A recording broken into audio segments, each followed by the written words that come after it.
welcome back to my channel. Balik lagi sama aku Alivia Nanda. Dan di video kali ini aku mau share sama kalian gimana sih caranya bisa berbicara di depan kamera, bisa luas berbicara di depan kamera, terutama untuk YouTuber pemula. Nah, kenapa aku share ini? Soalnya kayak ada yang nanya ke aku, Nan kok bisa sih ngomong di depan kamera? Padahal kan kamera itu benda mati, nggak ada yang ngewaro gitu kalau bahasa Sundanya mah. Ngewaro tuh apa ya?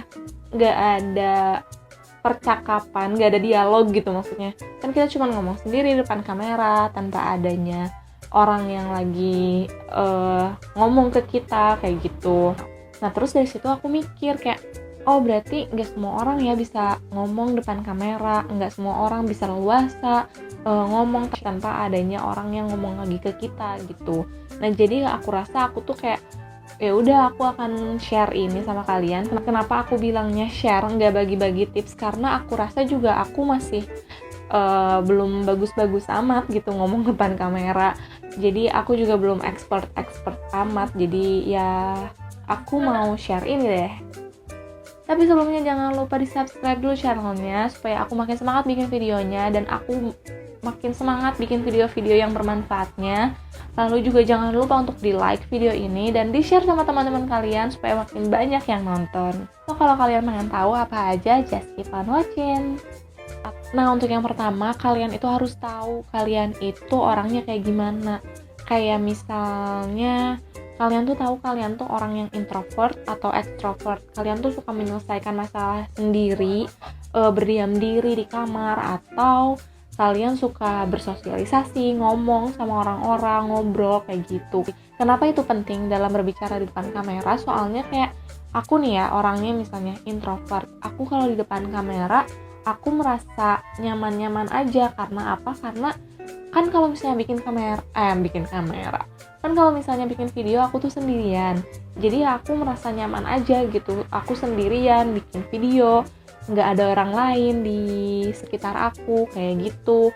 Nah beda lagi sama orang yang orangnya tuh ekstrovert, suka bersosialisasi, suka ngobrol. Itu mungkin akan sedikit kikuk karena dia harus kayak ada lawan bicaranya gitu gak sih. Nah jadi kalian bikinlah senyaman kalian gimana bikin videonya. Apakah kalian harus bikin video sendirian di dalam kamar, atau apakah kalian harus bikin video sama teman-teman kalian kayak gitu.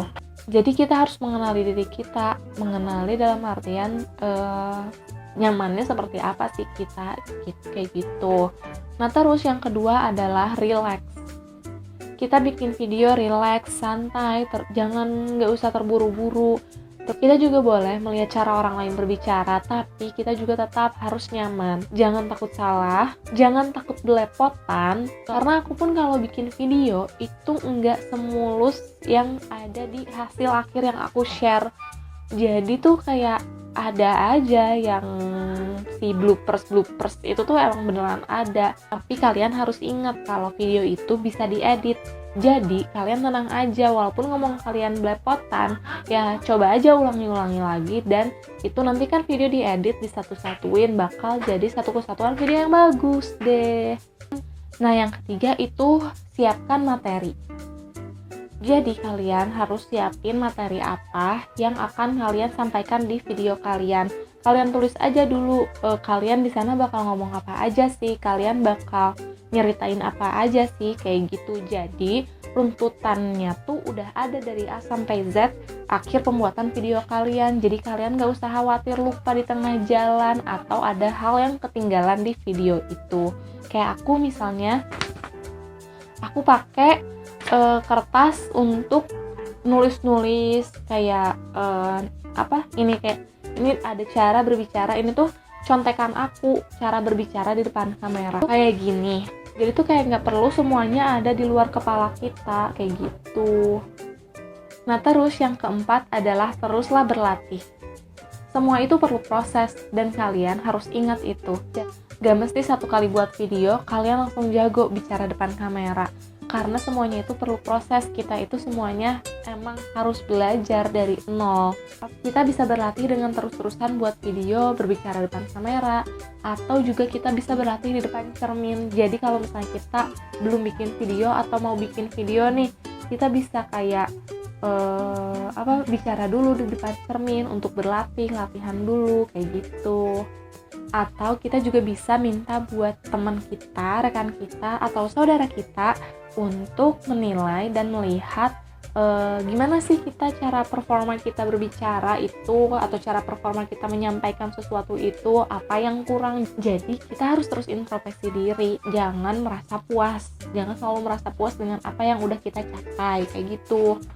Lalu yang terakhir adalah mengetahui dengan siapa kita berbicara. Maksudnya tuh kalau misalnya konten kalian itu untuk anak kecil, kan kalian gak mungkin ngomongnya tuh kayak ke anak dewasa kayak gitu. Pasti kalian punya ciri khas tersendiri dalam menyampaikan sesuatu. Terus juga kalian juga pasti menyesuaikan dengan audiens kalian, dengan siapa kalian berbicara, dengan siapa penonton kalian kayak gitu. Jadi kita juga harus tahu, dan jangan lupa untuk sesuaikan dengan tema channel kalian.